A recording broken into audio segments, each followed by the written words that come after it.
Hi guys, it's Calla Lilies here, and I am back with another video. Today we're going to be using a couple of new sets from Simon Says Stamps. So the Happy Easter set, and then I'm also going to be using Susie's In Full Bloom paintables. So they're all flowers. How exciting is that? So I'm going to be doing the Calla Lilies today. Sometimes I like to practice before I commit to doing the actual piece, and so in order to do that, I just copy the paintables and then I print them out on Nina, which is typically what I use, and then I can practice to see how I want it to go before I commit to actually doing it on the piece. These are printed on Tim Holtz Distress watercolor paper, so you can watercolor them. I always copic color them, and I have not had any issues with that. So yeah, I guess you could use a couple different mediums. I never tried colored pencils just because I'm not really good with colored pencils. But anyway, so I picked Calla Lilies because I love Calla Lilies. They are one of my favorite flowers. I carried them in my bouquet when I got married. And it's a rare, you don't see them a ton in the stamping world. And so I was super excited when I opened my pack, and this was the one on the very top. So you can see I already started adding some shading. I'm using my cool grays. I want my Calla Lilies to be white, so I'm only adding where the shadows are with these gray markers. However, once I started adding the shading, and those full Calla Lilies are typically like fluted, so there's going to be a lot more shading and depth in the center, but I also just didn't want them to be like plain gray. So I picked out a couple of really light, I picked a RV, I picked a V, and a BV, so like pinkish purple tones, and I'm just adding some simple shading with those. It's really very difficult to see in the final photograph that there is even any color in these, but in real life you can see them, and it's very, very subtle. So again, it was just, so it wasn't just stark white or gray. That's why I chose to add the extra colors. You could do them, I mean, with just about any color that you wanted to with a white flower. You could add in a couple of those lighter tones, or just one lighter tone of a different color just to give it a different look. I'm keeping my lines really, really streaky. Here I'm going to go in and do the center. I chose a bright yellow, and then I'm going to add in shading with, it's a darker YR. It's very golden. And then, so what we're really going to be concentrating on, I'll show you coloring of another flower as well, and I'll go through why I added where I added. But what I really wanted to show you guys was the leaves, because these leaves are such large leaves. Calla Lilies are traditionally swamp flowers or riverbed flowers, so they have very large leaves, very large stalks. And because they're such a huge portion of the piece, I wanted them to be interesting. I didn't want them to be just big green blobs in the background. So what I started doing was going in with my lightest color and drawing kind of like striations or lines into the actual flower. I'm working out from the center towards the edges, and I'm leaving white area in between the two lines that I have drawn. A couple of these sections of leaves are drawn, so they're kind of like folding over, so I wanted to hit those with my lightest color. And then I'm going to go back with my next darkest color. I'm going to outline the same lines or striations that I just drew. And I kind of had them meet at the top, almost kind of like a little arrow. Now, where the pieces would be folded over, that part would not, they wouldn't meet. They would still be two separate lines where the leaf is folded over. So this is just something that you can do to kind of add to your leaves, especially if you have large leaves, that will make them more interesting. It isn't something that you have to do by any means, but I just thought that it just kind of added a little bit more interest. So now we're moving on to the third darkest color, or my second mid-tone. And I'm going to do the same thing. I'm adding shading on the parts that are bowed over. But then I'm going to do the same thing, and I'm drawing a line right next to the last one that I put down. So I put I drew them initially with YG01. I put YG03 directly over top of that, and now I'm putting in the YG17 right next to it. So you're going to start having some areas where the darker points are going to be meeting. That's totally okay, because eventually we're going to be getting this all filled in completely. We're not going to be leaving any white areas. So this was a little bit time consuming, mostly because I didn't really know what I was doing. Mostly because I didn't. I was kind of playing it by ear. I had tried it once before on my practice piece, but that had been about a week before I actually shot the video. And then, so now I'm onto the darkest color, and again, I'm going to put that right next to the last line that I drew. So right next to the YG17, and start filling in these areas. And it's just going to give it just a, like I keep saying the word interest, but I mean, that's really what we want on our cards, isn't it? You want it to be interesting. You want to draw people's eye to certain things. So I'm filling in those areas, and you can see I still have some white gaps. That's okay. I'm just going to keep going through my colors. So now I'm going to go back to the 17 and start filling in some of the white parts. I'm mostly sticking to right next to the YG17, if the YG67. If the area is particularly large, I added just like a little strip of the YG17 kind of down the center to help start filling in those gaps. And then I'll move back out to the YG03 and fill in those areas that were left behind white next to the YG17.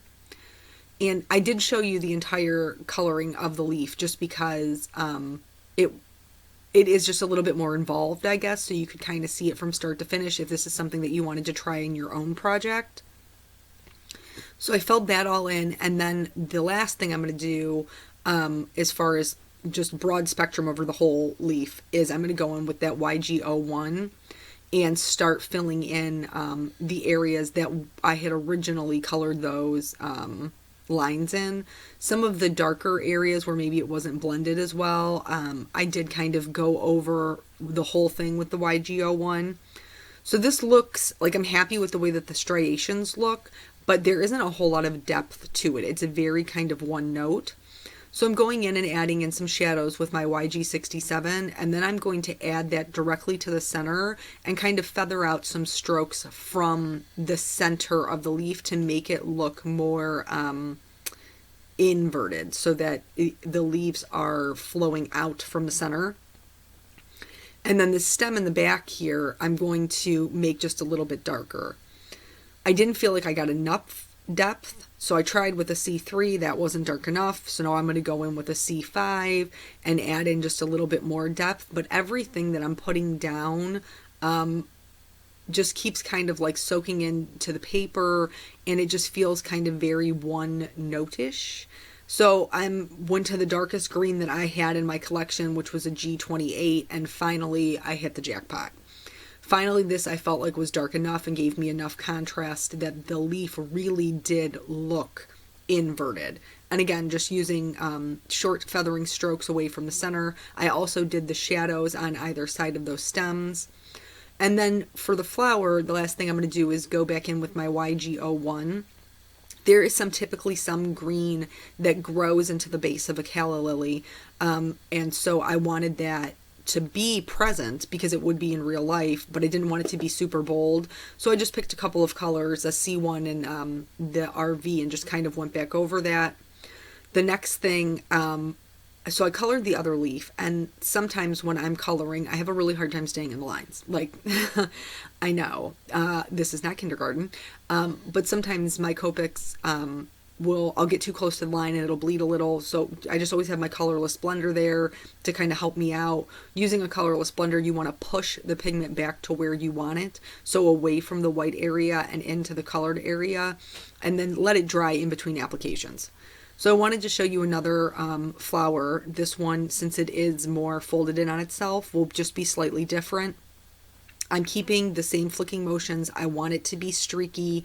I don't want it to be solid color. I want to leave a lot of white space, but I still want to have that definition. So I went in with the C1 and then the C3. The blue violet, I think is probably my favorite contribution here because it is so close to a gray. It just kind of naturally blended in.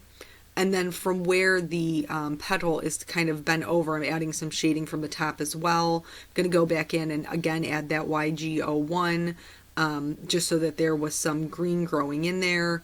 I didn't feel like my shadows were dark enough, so I went back in with a C5 for the furthest petal that was away, and then just kind of blended that out with the rest of the C markers, and just kind of toyed with it until I was happy with it.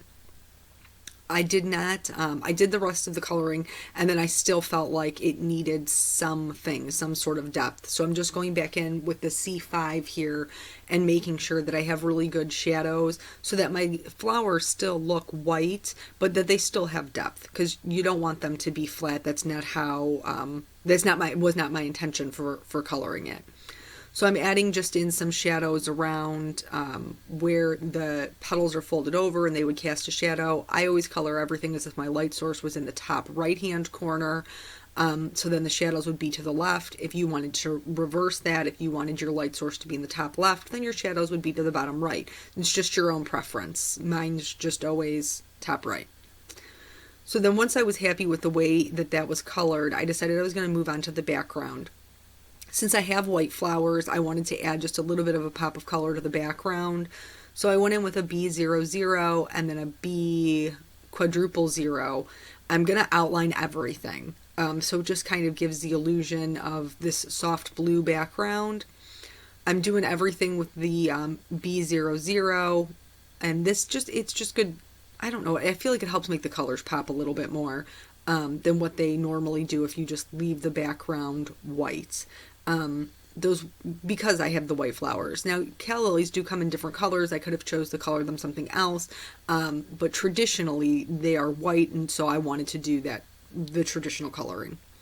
For this B quadruple 0, I'm going back in and I'm going directly back over that B00, and I'm kind of flicking it out into the background. This will give me a good blend from blue to white, and just going to go around and do that whole piece. Last, I'm going to add in just a couple of shadows. I'm using the same C markers that I had before. I had already used my green markers to create some shadows on the actual leaves, so I didn't need to carry it through there. I really just needed to add the shadow to the parts that were on the white portion of the card. So again, those shadows are going to be down and to the left. I'm starting with a C3, and then I'm going to blend those out with a C1, going right over the blue. It's not going to completely cover it up. It's just going to give the card just a little bit of depth. I have a real problem. I always outline my images with a Copic safe marker. Again, trying to make those colors pop, trying to give everything just strong, clean lines, because it is such a simple design.